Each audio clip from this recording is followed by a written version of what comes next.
Assalamualaikum warahmatullahi wabarakatuh. Bismillahirrahmanirrahim. Alhamdulillahirabbil alamin wa bihi nasta'inu ala umuri dunya waddin. Assalatu wassalamu ala asrofil anbiya'i wal mursalin wa ala alihi wa sahbihi ajma'in, amma ba'du.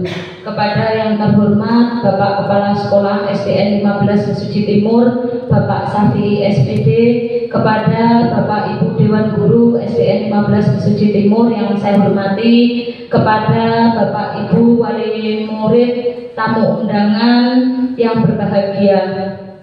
Pertama-tama marilah puji dan syukur kita panjatkan kehadirat Allah Subhanahu wa taala yang mana pada siang hari ini kita dapat melaksanakan yaitu sosialisasi diseminasi aksi nyata modul 1.4 budaya positif.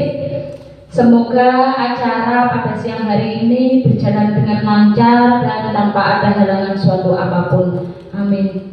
Kedua kalinya sholawat beserta salamnya Allah semoga tetap tersanjungkan kepada Nabi besar Muhammad Sallallahu Alaihi Wasallam yang senantiasa kita nanti-nantikan syafaatnya kelak yaumul qiyamah. Amin ya rabbal alamin. Bapak Ibu yang saya hormati, di sini saya bersama rekan saya yaitu Ibu Ria Astuti, kami akan mengadakan sosialisasi untuk aksi nyata modul 1.4 budaya positif. Untuk materinya, sebelum kita mulai pemaparan materi, di sini saya akan mengajak Bapak Ibu untuk ice breaking terlebih dahulu agar tidak ngantuk ya, karena jamnya jam rawan sudah siang. Silakan Bapak Ibu untuk berdiri. Kita ice breakingnya aku senang hidup sehat bahagia. Nanti diikuti ya Bapak Ibu. Aku senang hidup sehat bahagia. Aku senang hidup sehat bahagia. Aku senang hidup sehat. Aku senang hidup sehat. Aku senang hidup sehat bahagia. Ada gerakannya Bapak Ibu. Aku senang hidup sehat bahagia. Aku senang hidup sehat bahagia. Aku senang hidup sehat. Aku senang hidup sehat. Aku senang hidup sehat bahagia. Ya, terima kasih Bapak Ibu.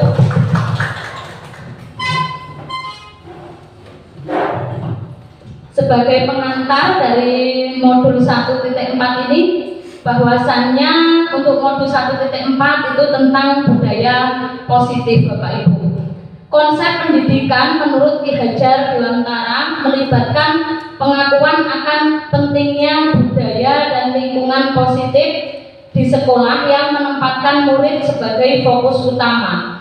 Pendidikan bukan hanya tentang transfer pengetahuan, tetapi juga mencakup pembentukan karakter dan pengembangan potensi setiap murid. Oleh karena itu, menciptakan budaya positif dapat mendukung dan memberdayakan sekolah yang akan menjadi kunci untuk mewujudkan visi pendidikan yang diinginkan. Untuk konsep inti dari modul 1.4 budaya positif, yang pertama adalah disiplin positif dan nilai-nilai kebajikan universal. Yang kedua, teori motivasi, hukuman dan penghargaan restitusi. Yang ketiga, keyakinan kelas. Yang keempat, kebutuhan dasar manusia dan dunia berkualitas. Yang kelima, 5 posisi kontrol guru. Yang keenam, segitiga restitusi. Karena kami CGP ada 2, jadi nanti 3 materi itu akan saya sampaikan dan 3 yang terakhir akan disampaikan oleh rekan saya Bu Ria Astuti.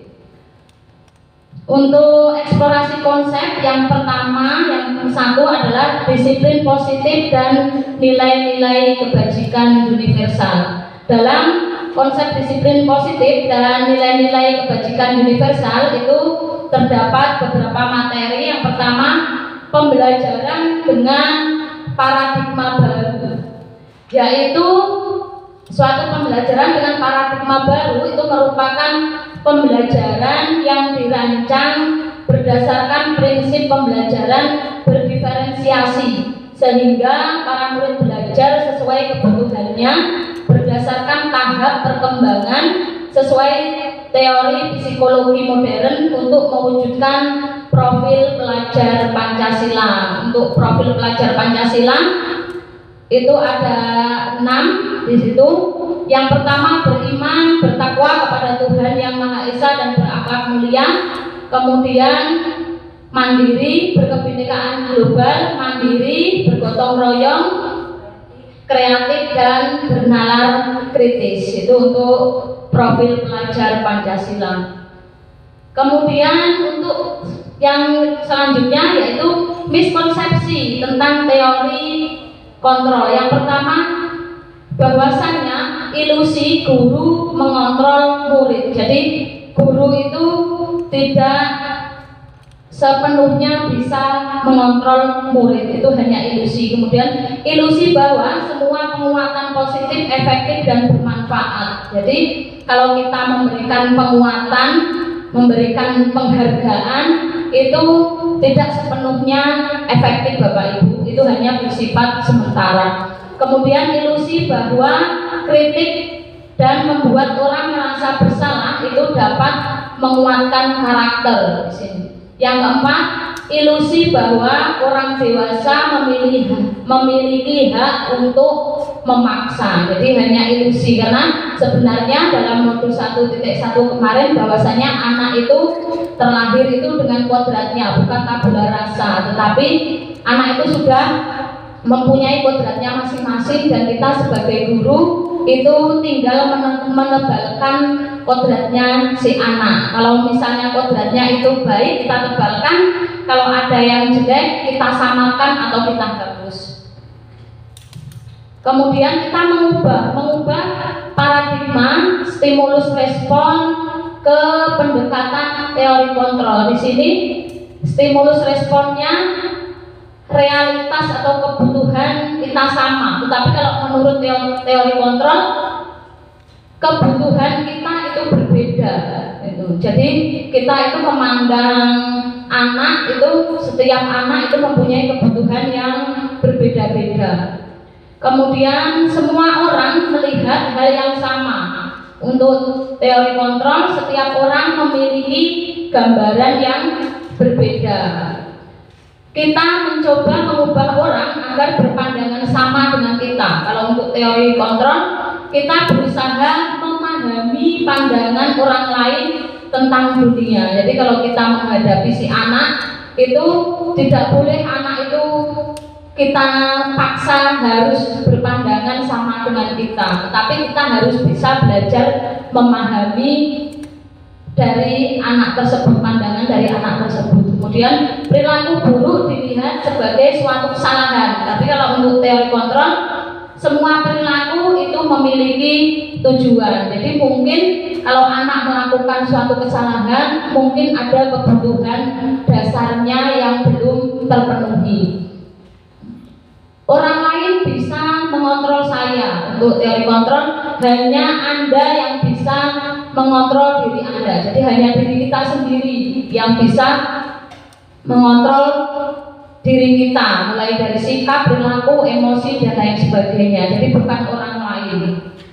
Saya bisa mengontrol orang lain, di sini Anda tidak bisa mengontrol orang lain. Pemaksaan ada pada saat rujukan gagal. Untuk teori kontrol, kolaborasi dan konsensus menciptakan pilihan-pilihan baru. Model berpikir menang atau kalah. Tapi untuk teori kontrol, model berpikir menang-menang, ya, jadi sama, menang-menang model berpikirnya. Kemudian untuk materi yang kedua, disiplin positif. Di sini disiplin kita pasti setiap hari, yang namanya guru itu pasti disiplin yang diterapkan di dalam kelas. Apa itu artinya disiplin? Di sini disiplin itu berasal dari kata disiplina yang artinya belajar. Disiplin mengacu pada disiplin diri yang memiliki tanggung jawab terhadap apa yang sudah dilakukannya berdasarkan nilai-nilai yang diyakini. Disiplin positif merupakan salah satu cara penerapan disiplin yang bertujuan untuk menumbuhkan kesadaran serta memberdayakan peserta didik tanpa imbalan penghargaan atau reward, ancaman atau hukuman. Jadi berdasarkan keyakinannya, kesadarannya. Sebagai pendidik, tujuan kita adalah menciptakan peserta didik yang memiliki disiplin diri sehingga mereka berperilaku mengacu kepada nilai-nilai kebajikan universal dan memiliki motivasi intrinsik dalam perubahan perilaku ke arah yang lebih baik. Jadi kita sebagai pendidik itu menciptakan peserta didik yang memiliki disiplin tapi mengacu kepada nilai-nilai kebajikan dan berasal dari kesadaran mereka sendiri, berasal dari motivasi intrinsik, motivasi dari dalam diri mereka sendiri. Nilai-nilai kebajikan universal. Nilai-nilai kebajikan universal adalah sifat-sifat positif manusia yang merupakan tujuan mulia yang ingin dicapai setiap individu. Nilai-nilai tersebut bersifat universal dan lintas bahasa, suku agama, suku bangsa, agama maupun latar belakang. Setiap perilaku atau perbuatan memiliki suatu tujuan, itu berdasarkan pendapat William Glasser pada teori kontrol 1984. Kemudian dengan mengaitkan nilai-nilai kebajikan yang diyakini seseorang, maka motivasi intrinsiknya akan terbangun sehingga menggerakkan motivasi dari dalam untuk dapat mencapai tujuan mulia yang diinginkan. Itu berdasarkan pendapat Diana Gosen 1998. Adapun nilai-nilai kebajikan, nilai-nilai yang disepakati bersama lepas dari suku bangsa, agama, bahasa maupun latar belakangnya. Contoh nilai kebajikan yang pertama, profil pelajar Pancasila, ada beriman dan bertakwa pada Tuhan Yang Maha Esa dan berakhlak mulia, berkebinekaan global, gotong royong, mandiri, kreatif, bernalar kritis. Kemudian berdasarkan IPO Primary Health Program, ada toleransi, rasa hormat, integritas, mandiri, menghargai, antusias, empati, keingintahuan, kreativitas, kerjasama, percaya diri, dan komitmen. Untuk keterampilan hidup, life skill, dapat dipercaya, lurus hati, pendengar yang aktif, tidak merendahkan orang lain, dan memberikan yang terbaik dari diri. Itu untuk nilai-nilai kebajikan. Dari sini Bapak Ibu, untuk konsep yang pertama tentang disiplin positif dan nilai-nilai kebajikan universal, ada yang ditanyakan? Ada yang ditanyakan? Kalau tidak ada, bisa dilanjutkan ya Bapak Ibu untuk eksplorasi konsep yang kedua, yaitu teori motivasi, hukuman, dan penghargaan restitusi. Nah, di sini Bapak Ibu setuju atau tidak setuju? Yang pertama, hukuman di sekolah itu dapat mendisiplinkan anak. Setuju atau tidak setuju Bapak Ibu? Setuju. Setuju. Ya, yang kedua, pemberian hukuman dengan hal positif seperti membaca atau membersihkan halaman sekolah dapat meningkatkan disiplin anak. Setuju atau tidak setuju Bapak Ibu? Setuju. Memberi penghargaan dapat meningkatkan motivasi belajar anak. Oh, kadang-kadang ada yang anaknya yang minder dengan yang juara. Membuat anak merasa bersalah memberi dampak lebih ringan dibanding menghukum. Setuju atau tidak setuju?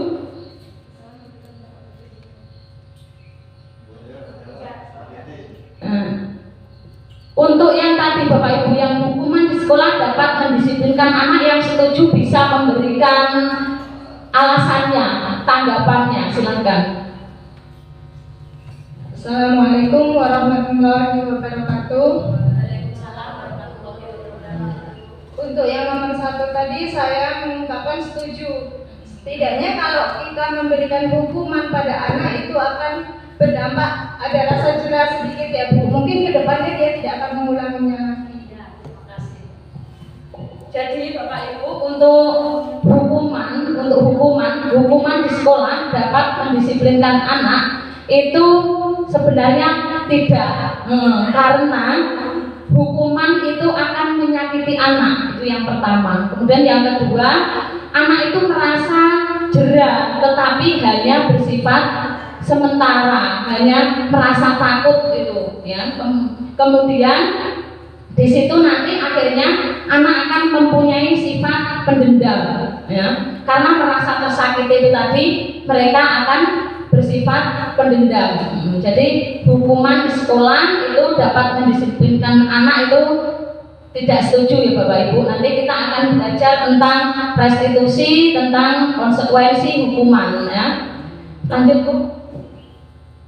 Sekarang teori motivasi perilaku manusia. Nah, jadi kalau kita memberikan hukuman, anak itu akan berbuat itu motivasinya itu dari luar Bapak Ibu, dari ekstrinsik ya, dari luar, karena merasa takut akhirnya berbuat tanpa ada motivasi intrinsik, ya. Di sini teori motivasi perilaku manusia yang pertama, untuk menghindari ketidaknyamanan atau hukuman, itu yang pertama. Itu motivasinya itu motivasi eksternal, yaitu untuk menghindari ketidaknyamanan atau hukuman itu tadi, agar tidak dihukum. Makanya anak itu contohnya saja, misalnya PR jika tidak dikerjakan, di sini ada anak-anak ya. Kalau kamu mengerjakan PR itu hanya agar tidak dihukum, berarti motivasi perilakumu itu masih motivasi eksternal ya, dari luar. Kemudian untuk mendapatkan imbalan dari orang lain atau institusi. Nah, contohnya misalnya di situ kita memberikan reward atau penghargaan, hadiah. Nah, jadi anak itu nanti akan berbuat sesuatu karena ingin mendapatkan suatu imbalan. Kemudian yang ketiga, untuk menghargai diri sendiri. Nah, ini baru motivasi internal, tujuan dari disiplin positif.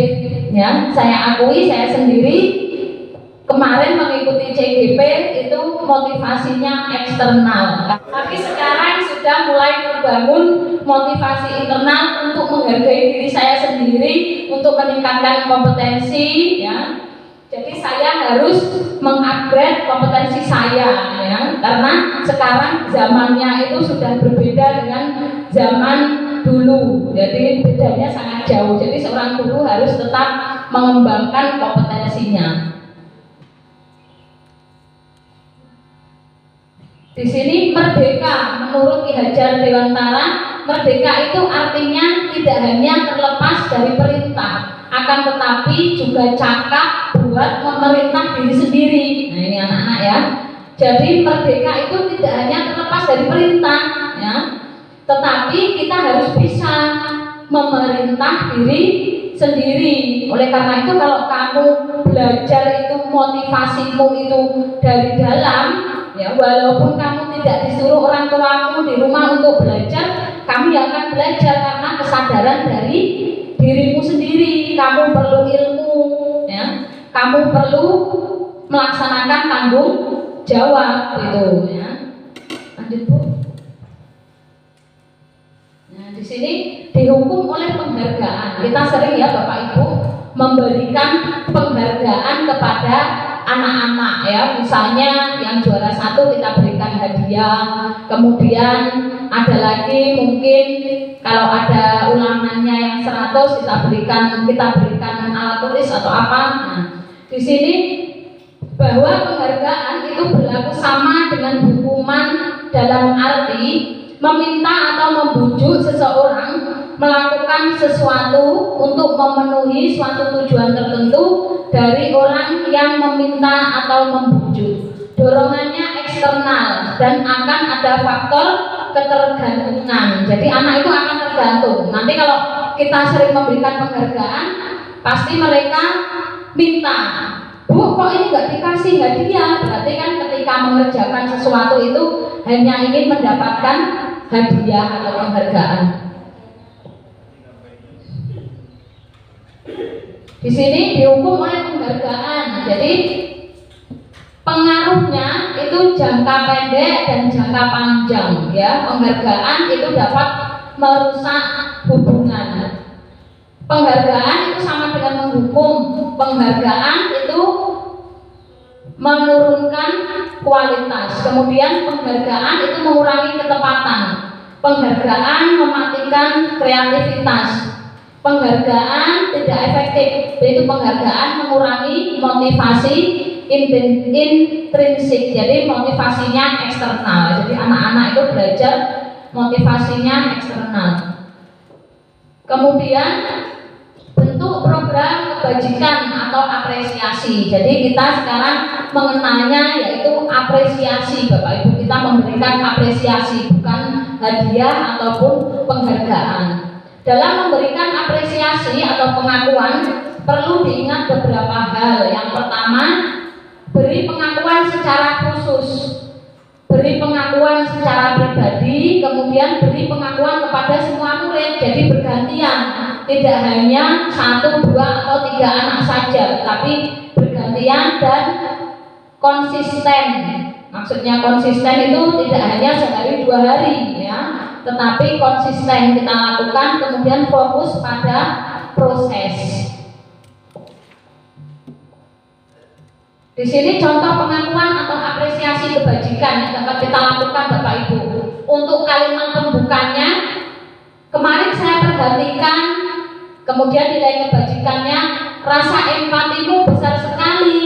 Situasinya pada saat kamu menolong teman barumu di kelas kita, itu adalah contoh dari apresiasi. Kemudian saya menghargai, ibu menghargai kepedulianmu pada saat kamu membantu teman-temanmu di tugas kelompok.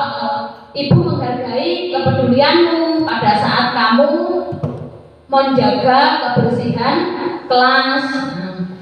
Kemudian terima kasih untuk rasa tanggung jawabmu ketika kamu memungut kertas-kertas yang berserakan di lantai. Dan terima kasih nak atas rasa tanggung jawabmu yang telah mengerjakan PR tepat waktu.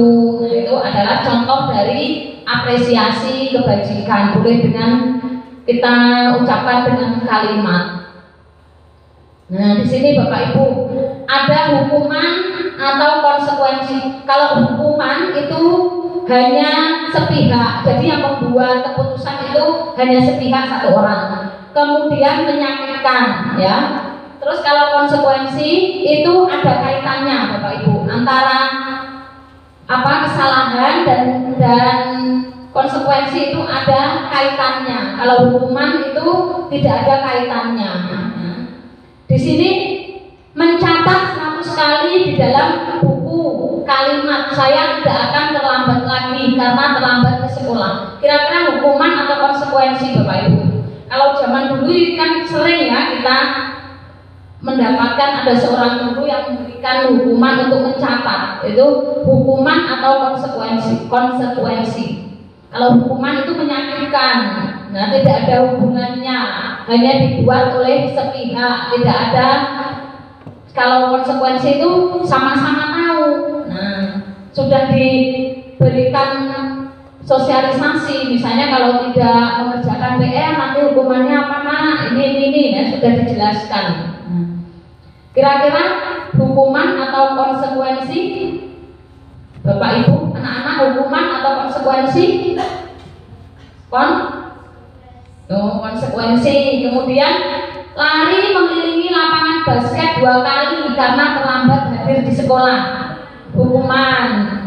Murid diminta untuk push up 15 kali karena tidak menggunakan masker ke sekolah, hukuman. Menggantikan kertas tugas teman yang telah dicoret-coret, Konsekuensi: membersihkan tumpahan air di meja tulis karena tersenggol pada saat belajar. Konsekuensi: meminta murid tidak mengenakan sepatu seharian di sekolah karena tidak mengenakan sepatu hitam. Hukuman: yang ketujuh, lari mengelilingi lapangan basket 2 kali karena terlambat 10 menit untuk pelajaran PJOK. Yang di sini Bapak Bu dilihat Bu jawabannya seperti berikutnya.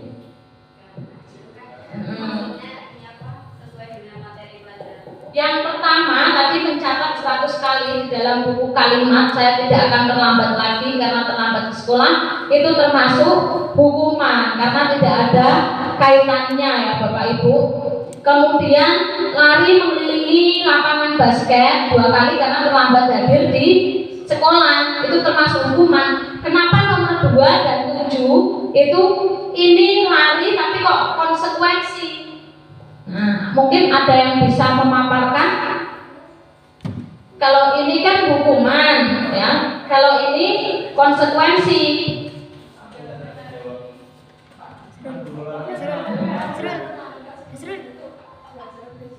Pakai jawaban. Ya. Pelajaran PJOK. Yang nomor 2, lari mengelilingi lapangan basket 2 kali karena terlambat hadir di sekolah. Kok di situ yang itu hukuman, kok yang nomor 7 ini konsekuensi? Oh, jadi ini ya Bapak Ibu, di sini hukuman, di sini konsekuensi. Untuk yang nomor 7 ini konsekuensi karena di sini pelajaran PJOK. Mungkin kalau yang tidak terlambat kan sudah pemanasan, makanya yang terlambat 10 menit itu lari mengelilingi lapangan sebagai ganti untuk pemanasan. Kalau yang ini lari mengelilingi lapangan basket 2 kali karena terlambat hadir di sekolah, itu hukuman, menyakitkan ya. Lanjut. Nah, sekarang restitusi, kita masuk ke restitusi.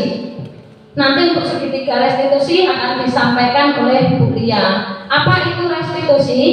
Restitusi adalah proses menciptakan kondisi bagi murid untuk memperbaiki kesalahan mereka sehingga mereka dapat kembali ke kelompok mereka dengan karakter yang lebih kuat. Restitusi juga merupakan proses kolaboratif yang mengajarkan murid untuk mencari solusi atas masalah mereka dan membantu murid untuk berpikir ingin menjadi orang seperti apa mereka dan bagaimana mereka memperlakukan orang lain. Itu adalah restitusi. Jadi ada hukuman, konsekuensi, kemudian restitusi. 9 ciri-ciri restitusi. Jadi restitusi itu belajar dari kesalahan, bukan untuk menebus kesalahan. Jadi kalau ada seorang anak yang berbuat salah, itu belajar dari kesalahan itu, bukan untuk menebusnya.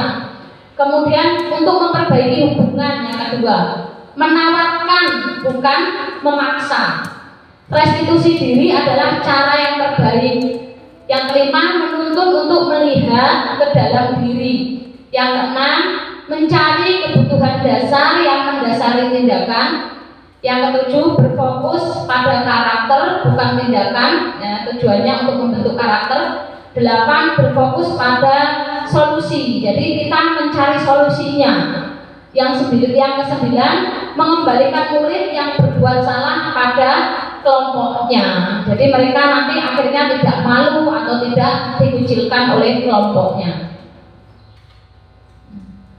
Di sini hukuman itu adalah identitas gagal, yaitu sesuatu yang menyakitkan harus terjadi, itu adalah hukuman. Kemudian tidak nyaman untuk murid untuk jangka waktu yang panjang. Kemudian korban mendapatkan keadilan, murid atau anak akan tersakiti, itu kalau hukuman. Konsekuensi dan restitusi itu identitas yang sukses. Jadi sesuatu yang harus terjadi, kemudian restitusi itu merupakan pilihan dari belajar dari kesalahan. Tidak nyaman untuk murid atau anak itu untuk jangka waktu yang pendek. Kemudian untuk restitusi menguatkan untuk murid atau anak dalam jangka waktu panjang. Jadi kalau restitusi itu butuh waktu Bapak Ibu, tidak sekaligus. Kalau hukuman mungkin sekali itu jerah, tapi besok diulangi lagi. Kalau untuk restitusi itu dalam jangka waktu yang panjang. Kemudian korban bisa diabaikan, korban mendapatkan ganti atau solusi. Murid atau anak dibuat tidak nyaman. Kalau untuk restitusi, murid atau anak mendapatkan penguatan. Ya, kita mencari solusi bersama-sama. Perilaku pasif atau agresif meningkat, jadi emosinya tidak terkontrol, itu untuk yang hukuman. Kemudian penguatan hanya bertahan dalam jangka waktu pendek. Kemudian kalau restitusi masalah itu dapat terpecahkan. Di sini peraturannya adalah, kalau hukuman peraturannya adalah kamu harus, pokoknya kita memaksa anak itu, pokoknya kamu harus gini gitu.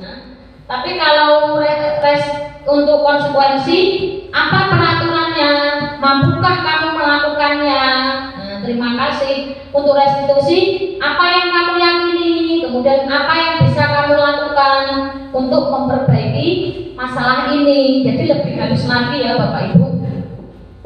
Murid atau anak akan membenci peraturan itu kalau untuk hukuman, tapi kalau untuk restitusi, murid atau anak itu akan menghormati dirinya dan orang lain karena mereka yakin akan nilai-nilai kebajikan.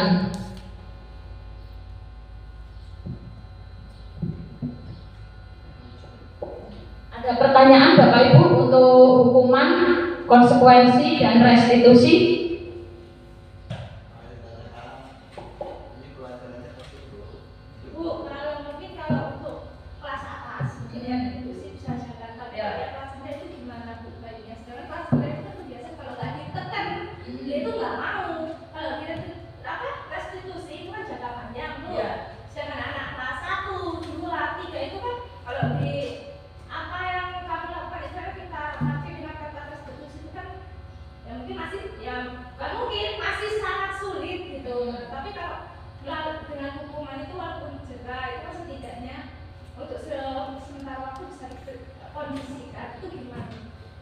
Kalau menurut saya, ya mungkin nanti bisa ditambahkan oleh Pak Murid ya.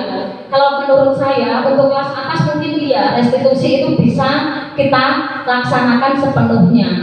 Tapi kalau untuk kelas 1 mungkin kita ke konsekuensi Bu, jangan yang hukuman. Jadi kita memberikan sosialisasi dengan anak tersebut. Misalnya anak-anak, oleh karena itu kita membentuk keyakinan kelas. Nah, dari keyakinan kelas itu nanti anak kita arahkan.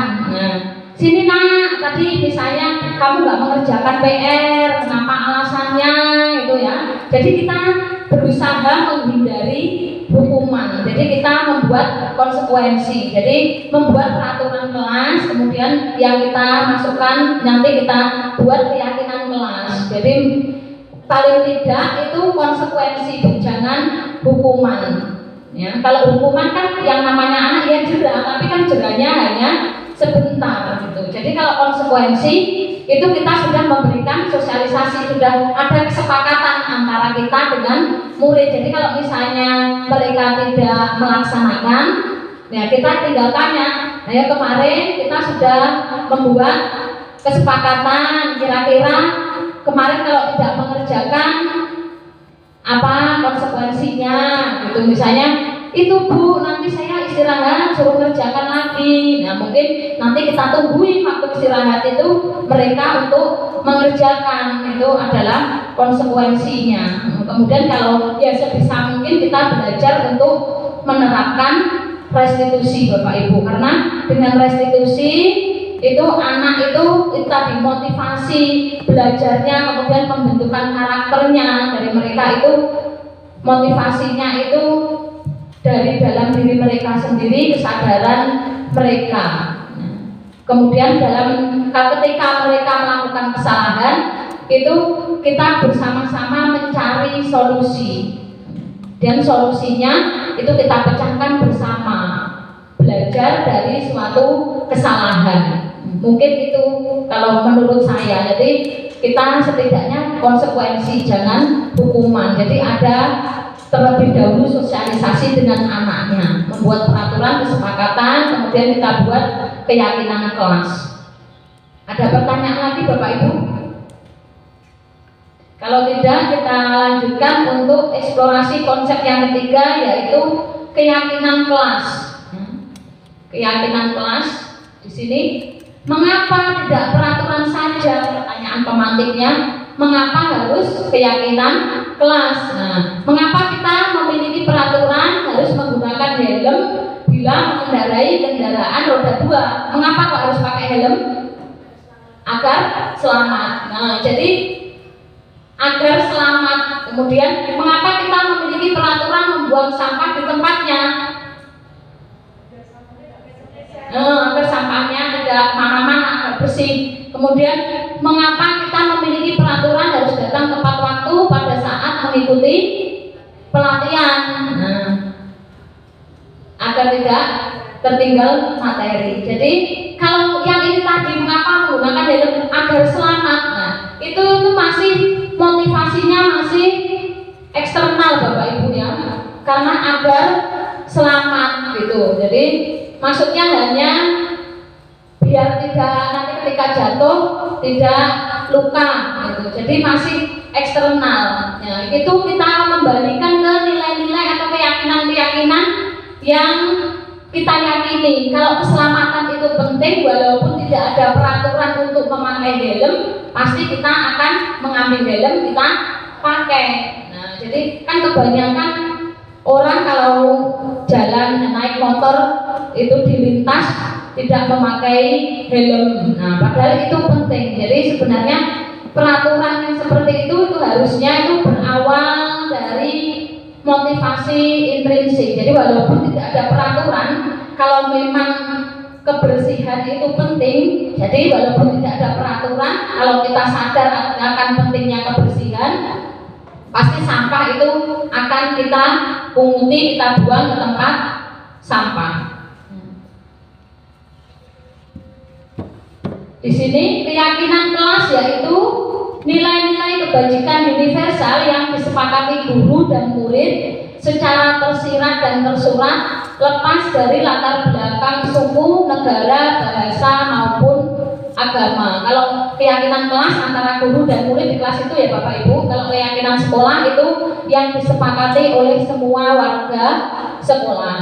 Kemudian nilai-nilai kebajikan itu akan mendorong dan memotivasi seseorang dari dalam, sehingga akan tergerak dan bersemangat untuk menjalankan keyakinannya daripada hanya sekedar mengikuti serangkaian peraturan tertulis tanpa makna. Jadi kalau sudah terbentuk keyakinan kelas, itu akan lebih semangat untuk tergerak menjalankan keyakinannya, walaupun tidak ada peraturan. Kalau sudah yakin pasti akan dilaksanakan. Kemudian pembentukan keyakinan kelas. Keyakinan kelas itu bersifat lebih abstrak daripada peraturan. Kemudian keyakinan kelas berupa pernyataan-pernyataan universal. Pernyataan keyakinan kelas senantiasa dibuat dalam bentuk positif. Keyakinan kelas hendaknya tidak terlalu banyak sehingga mudah diingat dan dipahami oleh semua warga kelas. Jadi dibuat, kalau kelas 1 itu mungkin hanya 3 atau 4, jadi jangan terlalu banyak Bapak Ibu. Keyakinan kelas sebaiknya sesuatu yang dapat diterapkan di lingkungan tersebut.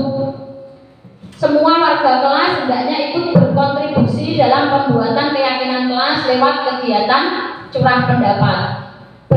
Bersedia meninjau kembali keyakinan kelas dari waktu ke waktu. Jadi ditinjau kembali. Di sini prosedurnya, langkah-langkahnya. Yang pertama, mempersilahkan warga sekolah atau warga kelas untuk bercurah pendapat tentang peraturan yang perlu disepakati di sekolah. Kemarin untuk kelas 6 saya bagikan sticky note untuk menulis peraturan dan kemudian ditempelkan. Ya, di sini mencatat semua masukan dari murid, kemudian ditempelkan di papan tulis, disusun. Kemudian dari susunan itu pasti ada yang sama Bapak Ibu. Jadi nanti yang sama kita susun. Kemudian kita ganti ke mengajak murid-murid untuk mengganti kalimat-kalimat negatif menjadi positif ya. Misalnya harus datang tepat waktu. Kemudian membuang sampah pada tempatnya. Nah, nanti kita ganti kalimat negatif itu menjadi kalimat positif. Kemudian mengajak murid-murid kalau sudah masuk ke dalam kalimat positif itu bersama murid-murid kita menemukan nilai kebajikan atau keyakinan yang dituju dari keyakinan tersebut. Misalnya kalau buanglah sampah pada tempatnya, itu kan nilai kebajikannya kebersihan. Kemudian menyayangi, saling menyayangi dengan teman, tidak mengejek, tidak membuli, itu termasuk dalam saling menghormati atau hormat.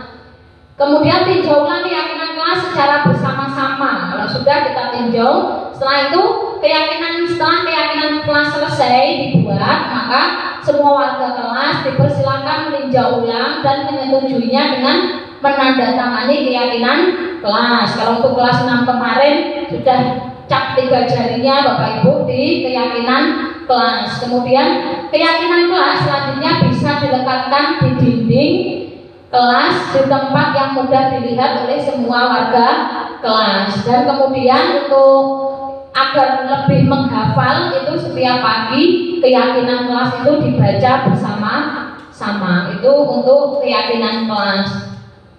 Kemudian di sini ada peraturan. Selalu kembalikan buku ke tempatnya. Keyakinan kelas atau nilai kebajikan yang dituju itu adalah bertanggung jawab ya. Mengerjakan PR, mengembalikan buku pada tempatnya, melaksanakan tugas itu adalah bertanggung jawab. Kemudian dilarang mengganggu orang lain, itu adalah saling menghormati. Hadir di sekolah 15 menit sebelum pembelajaran dimulai, itu adalah saling menghormati dan juga komitmen. Dilarang melakukan kekerasan, ini saling menghormati, bullying ya. Dilarang bullying itu adalah nilai kebajikannya saling menghormati. Dilarang menggunakan narkoba, nilai kebajikannya kesehatan. Kemudian bergantian atau menunggu giliran, antri, itu saling menghormati dan berempati. Gunakan masker, itu keamanan. Jangan berlari di kelas atau koridor, itu keamanan dan keselamatan untuk nilai kebajikannya. Dari peraturan kelas yang sudah dibuat tadi, kalau sudah kita buat keyakinan kelas, dengan adanya keyakinan kelas itu akan terbentuk lingkungan yang positif. Dari lingkungan positif ini akan terbentuk budaya positif. Jadi berawal dari peraturan, kemudian keyakinan, setelah keyakinan lingkungan positif, kemudian budaya positif. Untuk menciptakan budaya positif itu tidak hanya tugas kita Bapak Ibu, tapi harus perlu adanya kolaborasi seluruh dewan guru, seluruh warga sekolah, wali murid, komite, nah semuanya harus berkolaborasi. Nah, di sini Bapak Ibu, di sini yang ini adalah contoh dari keyakinan kelas ya. Kalau ini hanya peraturan atau kesepakatan. Kami guru dan murid yang saling menyayangi. Kami murid yang semangat belajar. Kami murid yang peduli dengan teman-teman. Itu adalah contoh dari keyakinan kelas. Terdapat nilai-nilai kebajikan di dalamnya.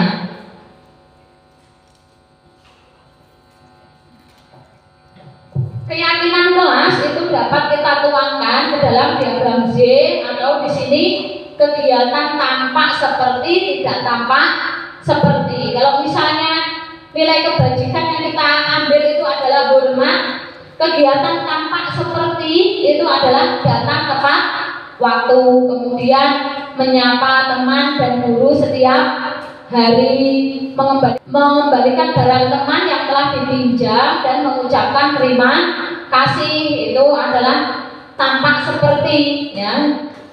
Hormat itu tidak tampak seperti sering hadir terlambat, kemudian acuh tak acuh kepada teman dan guru, tidak mengembalikan barang yang telah dipinjam dan meletakkan sembarangan. Itu termasuk tidak tampak seperti itu untuk perilaku hormat. Nah, cukup sekian Bapak Ibu, mungkin ada pertanyaan untuk keyakinan kelas. Itulah tadi pemaparan materi untuk disiplin positif, nilai-nilai kebajikan, kemudian hukuman, konsekuensi, restitusi, dan keyakinan kelas atas selanjutnya. Untuk perhatiannya, saya mengucapkan banyak terima kasih. Saya akhiri. Wassalamualaikum warahmatullahi wabarakatuh. Untuk selanjutnya, materi yang keempat, 5, dan 6 akan disampaikan oleh Bu Tia Astuti. Anak-anak, untuk hari ini kita akan membuat keyakinan kelas, ya. Yang mana keyakinan kelas itu adalah penerapan dari nilai-nilai kebajikan universal yang kita yakini, ya, yang berasal dari keyakinan kelas itu berasal dari peraturan, kemudian menjadi kesepakatan, ya, dari peraturan menjadi kesepakatan, kemudian menjadi keyakinan, setelah menjadi keyakinan menjadi pembiasaan, setelah pembiasaan nanti menjadi budaya yang positif. Untuk langkah-langkahnya, yang pertama Ibu akan membagi sticky note. Nah, dalam sticky note ini silakan nanti menuliskan peraturan yang harus dipatuhi oleh setiap siswa. Contohnya harus mengerjakan PR, tidak boleh datang terlambat, tidak boleh berantem dengan teman, tidak boleh membuang sembarangan, tidak boleh berkata kotor, tidak boleh pukul-pukulan dengan teman, tidak boleh mengambil barang milik orang lain.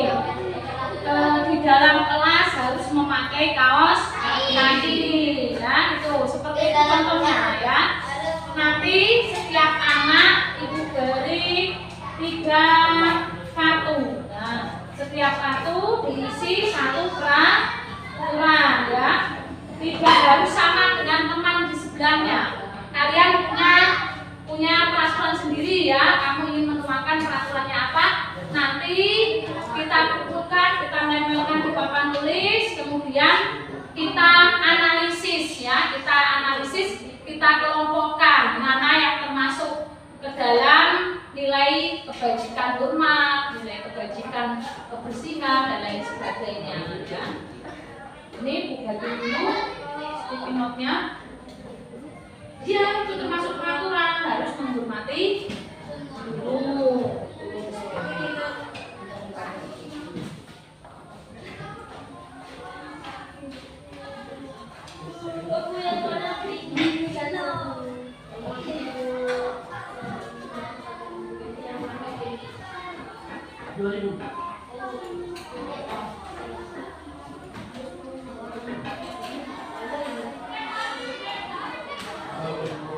Nanti yang lengket itu untuk nempel di itu, ya, ini kan ada lemnya satunya.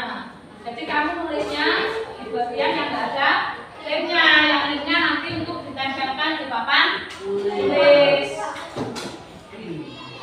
Silakan yang sudah dapat sticky note-nya ditulis peraturan yang harus dipatuhi di dalam kelas.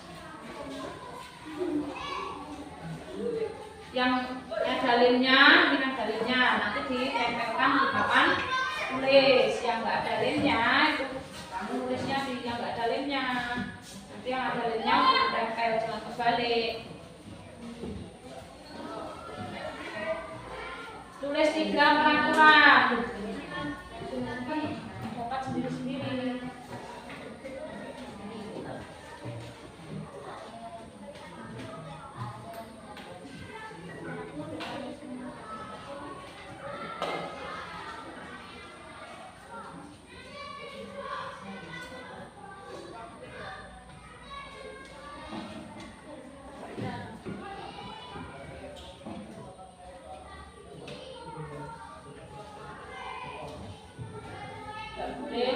mengambil barang milik orang lain.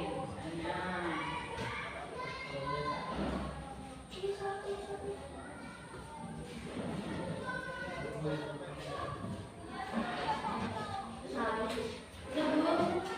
Sudah, silakan ditempel di papan tulis. Yang sudah silakan ditempel di papan tulis. Sebelah sini, tempelnya sebelah sini, nanti kita membuat kalimat positif. Sebelah sana.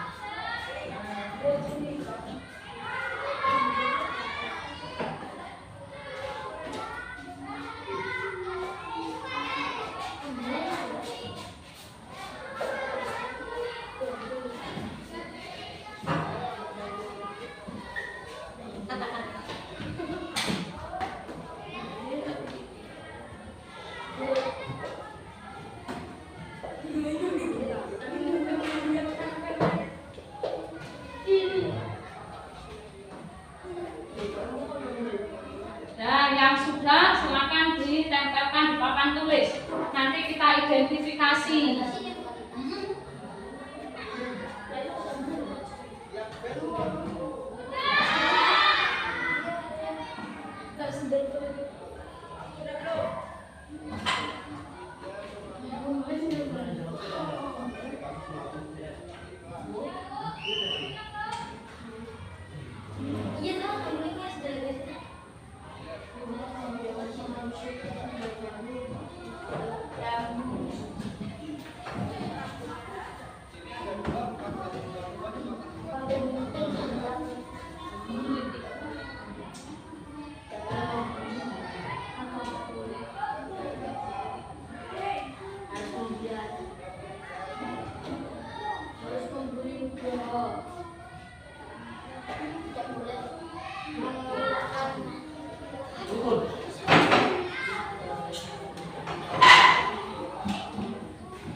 Sudah? Langsung tempel saja. Apa tempel nanti kita identifikasi. Sudah sini sudah sini bawahnya sini, tidak apa-apa.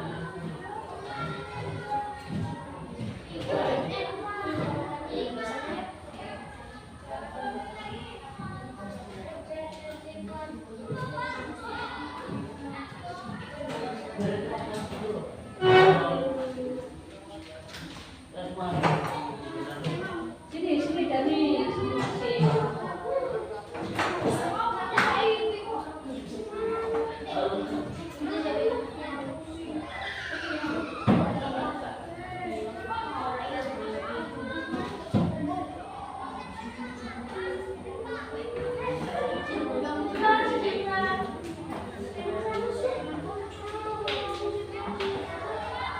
Sudah semua?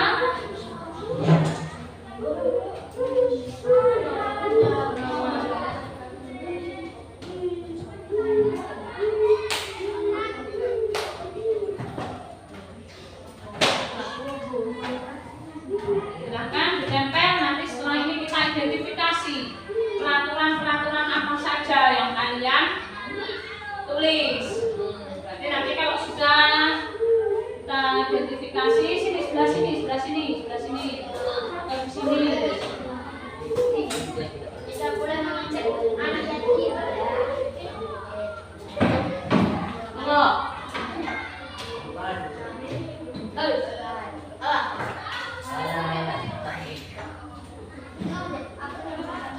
Nah, kita identifikasi.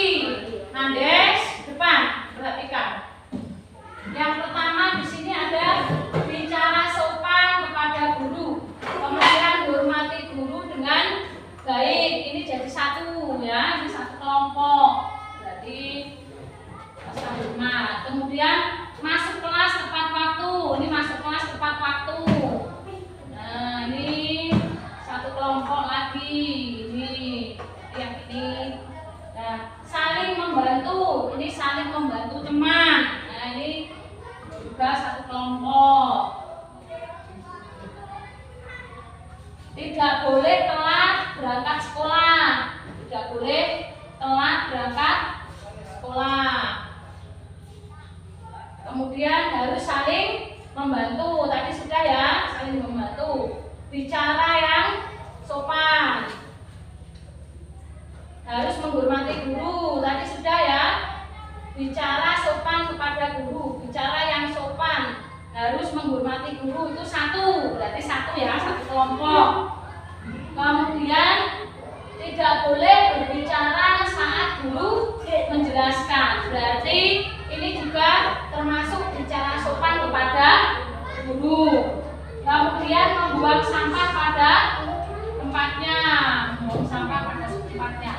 Tidak boleh ngomong kotor. Berarti bicara sopan. Bicara sopan itu tidak hanya kepada guru, ya, kepada teman juga harus bicara sopan. Kemudian tidak boleh berangkat terlambat. Ini tidak boleh telat berangkat sekolah, ya sudah. Kemudian harus mengerjakan tugas yang diberikan oleh guru. Kemudian melaksanakan piket kelas, taat terhadap guru. Kemudian tidak boleh ribut saat jam pelajaran. Tidak boleh ngomong saru, tadi berkata sopan ya. Tidak boleh ngecek teman, berarti bullying, tidak boleh bullying. Harus mengerjakan PR, tadi sudah ya, mengerjakan PR. Harus mengerjakan tugas yang diberikan oleh guru, berarti PR ini masuk ya. Kemudian harus berangkat tepat waktu, sudah. Tidak boleh mengomong kotor, tadi sopan tadi sudah. Tidak boleh membuli, ya, tidak boleh ngecek teman ini tadi. Tidak boleh membuli. Kemudian tidak boleh berantem, berarti yang ngecek itu tadi bully.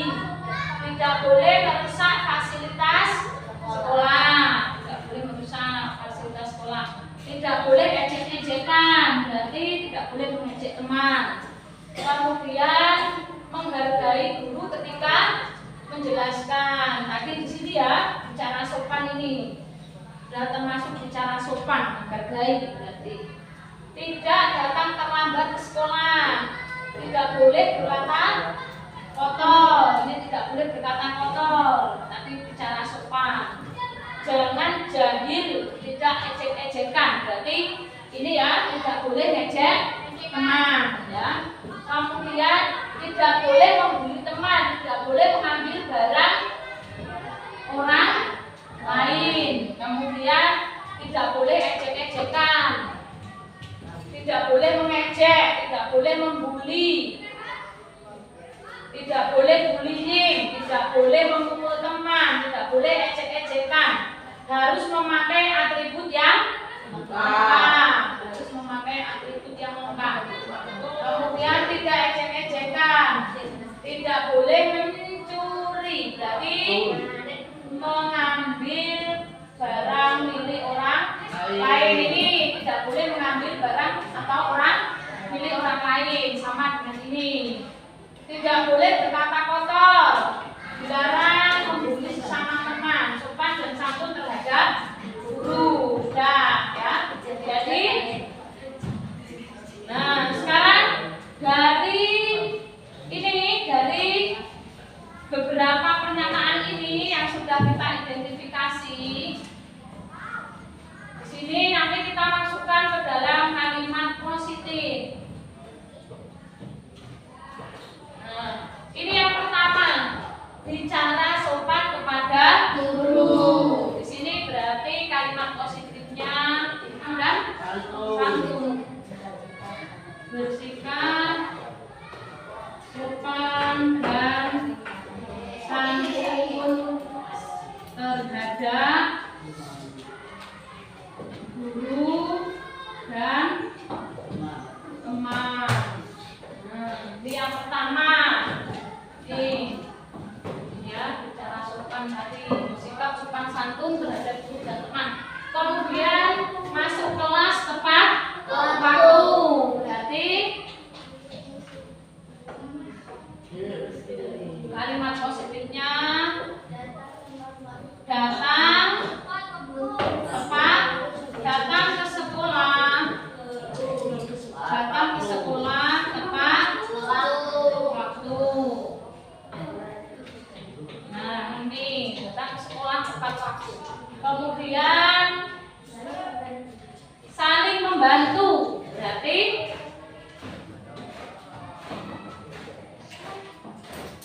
bersikap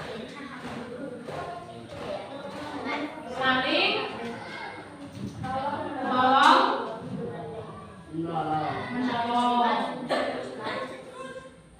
menolong. Kemudian harus memakai atribut yang lengkap, ya. Harus memakai atribut yang lengkap. Berarti apa itu? Kalimat positifnya bagaimana kalau harus memakai atribut yang lengkap? Memakai atribut sekolah yang lengkap. Memakai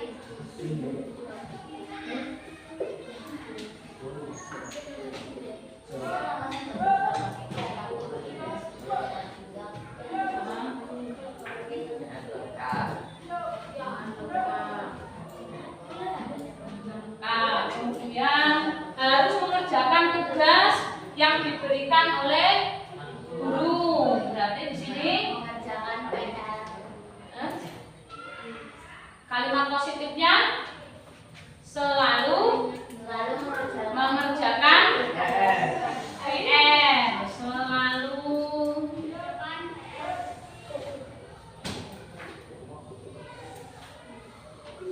ya, ini mengerjakan semua tugas yang diberikan oleh guru.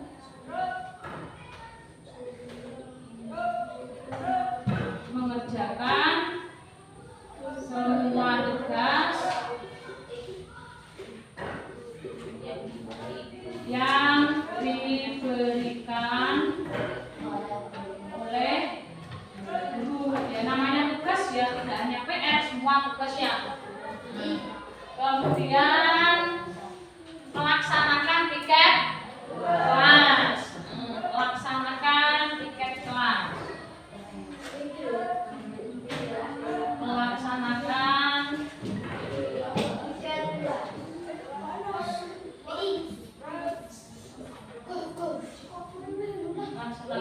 kelas. Tidak boleh mengambil barang milik orang lain. Berarti apa artinya?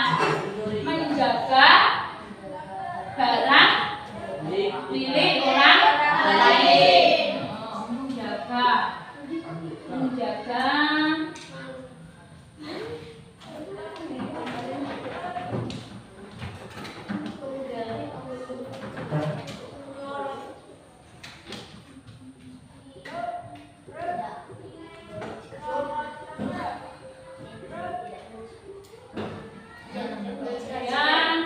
tidak boleh telat berangkat sekolah. Tadi sudah ya, datang ke sekolah tepat waktu, sudah ya. Membuang sampah pada tempatnya. Membuang sampah pada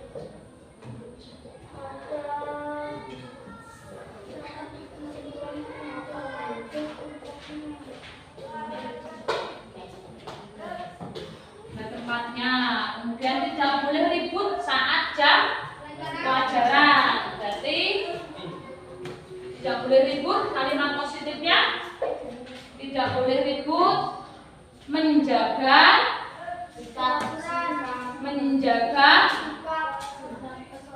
kesopanan. Menjaga berarti bersikap sopan dan santun terhadap guru dan teman, ya. Maksudnya di situ taat terhadap guru. Berarti taat terhadap guru bisa juga masuk ke sini ya, mengerjakan semua tugas yang diberikan oleh guru.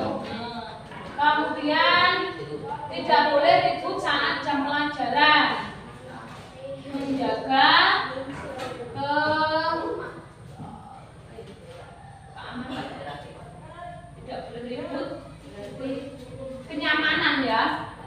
menjaga kenyamanan kelas.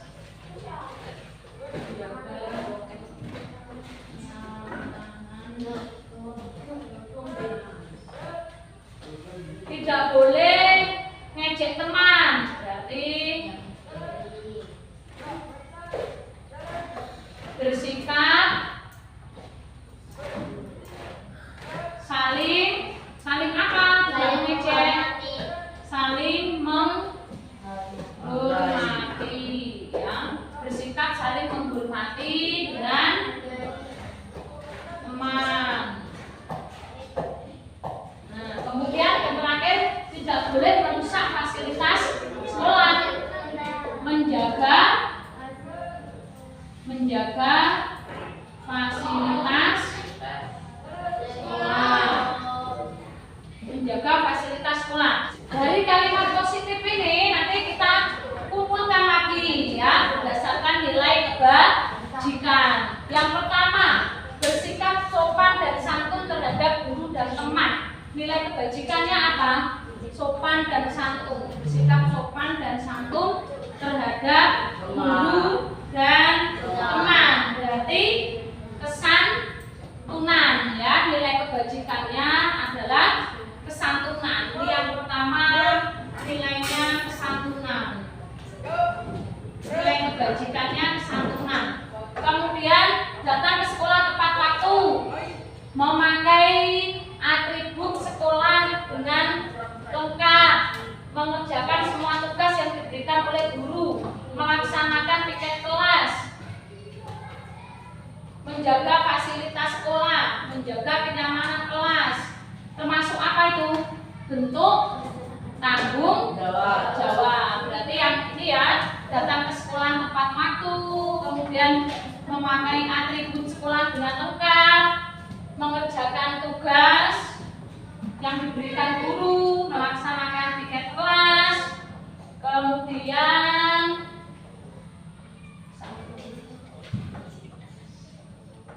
menjaga fasilitas sekolah. Ini adalah nilai tanggung jawab. Berarti nilai kebajikannya tadi nilai kebajikan berdasarkan tadi kalimat positif tadi. Yang pertama kesantunan, yang kedua tanggung jawab, santunan, tanggung jawab. Kemudian bersikap saling menghormati dengan teman. Berarti di sini adalah nilai kesantunannya adalah hormat. Sini hormat. Kemudian ini tadi tanggung jawab, ya. Membuang sampah pada tempatnya. Berarti nilai kebajikannya apa? Tanggung jawab. Ya? Membuang sampah pada tempatnya. Tanggung jawab. Apa? Kebersihan. Kebersihan.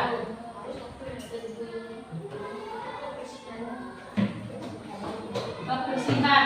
Kemudian bersikap saling menghormati dengan teman. Hormat tadi sudah, ya. Terus yang belum tadi, bersikap saling menolong. Kemudian menjaga barang milik orang lain.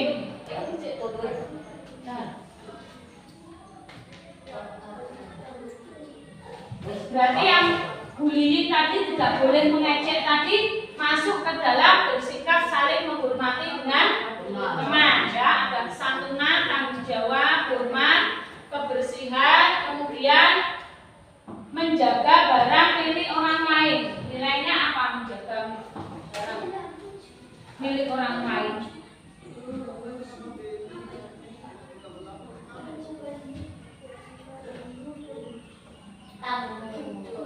Masuk ke dalam apa? Masuk ke dalam tanggung jawab. Bisa masuk ke dalam tanggung jawab karena barang yang ada di kelas itu adalah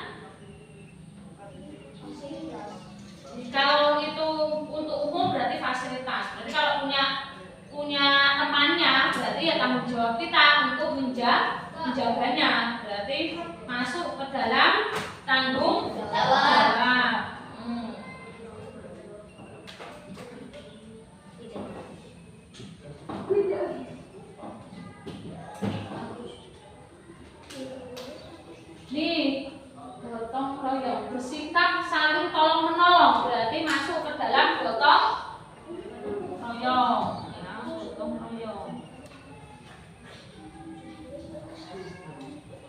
Nah, jadi dari peraturan-peraturan tadi yang sudah kalian tulis, setelah diidentifikasi, kita buat ke dalam kalimat positif. Dari kalimat positif, kita analisis kembali tentang nilai-nilai kebajikan yang sudah kita temukan. Yang pertama ada kesantunan, berarti berkaitan dengan sopan dan santun, ya. Berarti ya kalau sopan santun itu ya harus sopan dengan teman, sopan dengan guru. Kemudian yang namanya sopan berarti bertutur kata yang baik, tidak mengejek, tidak berkata kotor, tidak berkata kasar, ya, tidak memukul teman. Itu kan semuanya masuk ke dalam santun. Kemudian tanggung jawab. Tanggung jawab itu contohnya ya mengerjakan PR, datang tepat waktu, kemudian melaksanakan piket kelas, memakai atribut pakaian yang lengkap, mematuhi aturan sekolah, itu bentuk tanggung jawab. Kemudian hormat, di sini hormat ya menyayangi, saling menyayangi dengan teman, tidak merusak barang milik teman, ya, menjaga teman dengan baik, itu hormat. Menghormati bapak ibu guru, mendengarkan ketika bapak ibu guru menjelaskan, nah itu termasuk hormat. Ketika ada teman yang maju menulis jawaban di papan tulis, ya kita tidak boleh ngobrol sendiri, ya, harus memperhatikan penjelasan dari teman. Kemudian kebersihan itu ya membuang sampah ada tempatnya, kemudian melaksanakan piket kelas, juga termasuk kebersihan. Setiap pagi lantainya selalu dibersihkan, dipel, sapu, memunguti sampah yang ada di halaman, memilah sampah organik dan anorganik, yaitu termasuk dari kebersihan.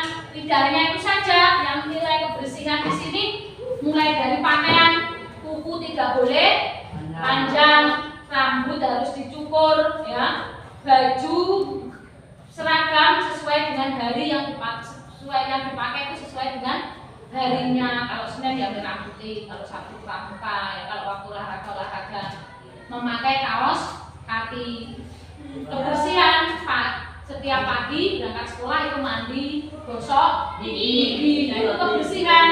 Bajunya selalu disetrika, nah itu termasuk kebersihan. Kemudian gotong royong di sini saling tolong menolong. Kalau ada kerja kelompok, saling bekerja sama, saling tolong menolong.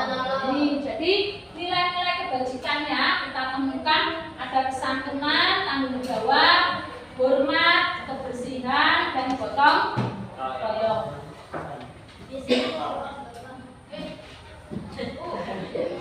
Sekarang kita buat keyakinan kelas. Kalau sudah ketemu nilai kebajikan, kita buat keyakinan kelas. Di sini dihapus dulu, yang sebelah sini kita membuat keyakinan kelas kita. Nanti kalau sudah di papan tulis, kita buat di kertas karton. Anak-anak, karena keyakinan kelas 6 sudah kita buat dan kita sepakati, ya, setuju dengan keyakinan kelas ini?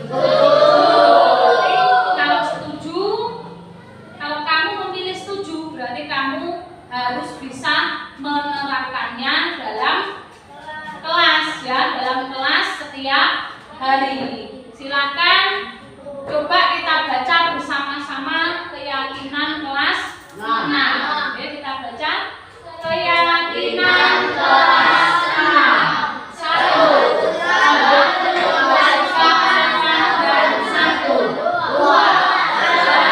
Bersikap tanggung jawab. 3. Menghormati orang lain serta menjaga barang miliknya. 4.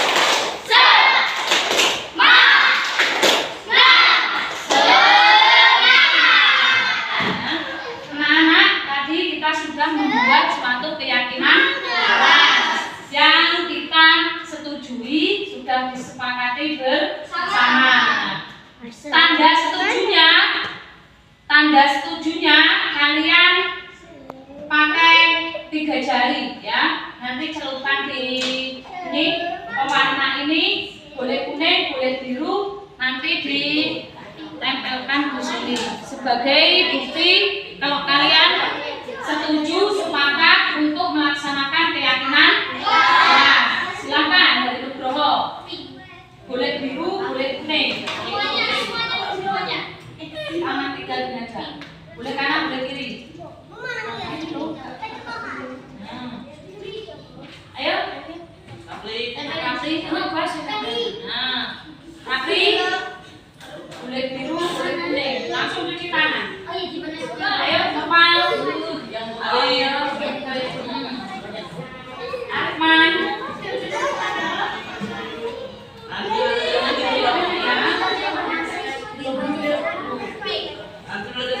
Arman, Cipra, Teguh, air biru, air urutan, bukunya potong besok ya.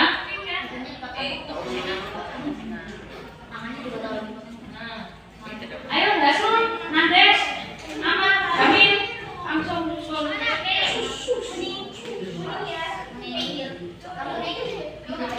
Bukunya yang panjang dimotong.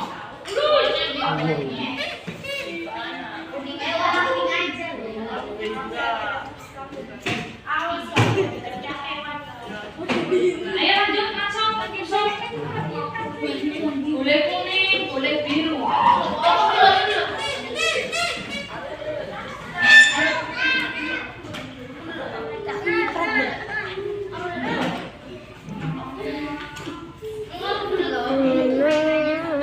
Lembut mau balik kamu ya kasih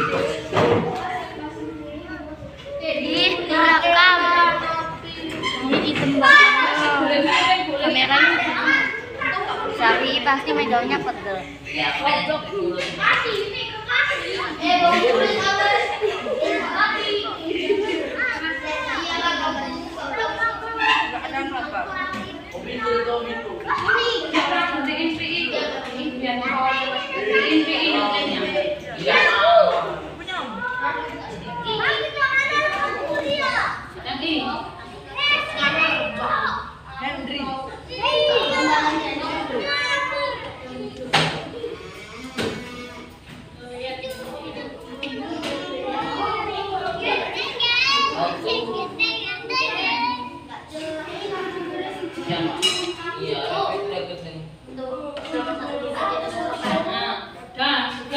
Sudah semua ya, sudah sepakat ya, sudah menempelkan 3 jarinya sebagai bukti bahwa menyepakati untuk keyakinan kelas. Assalamualaikum warahmatullahi wabarakatuh.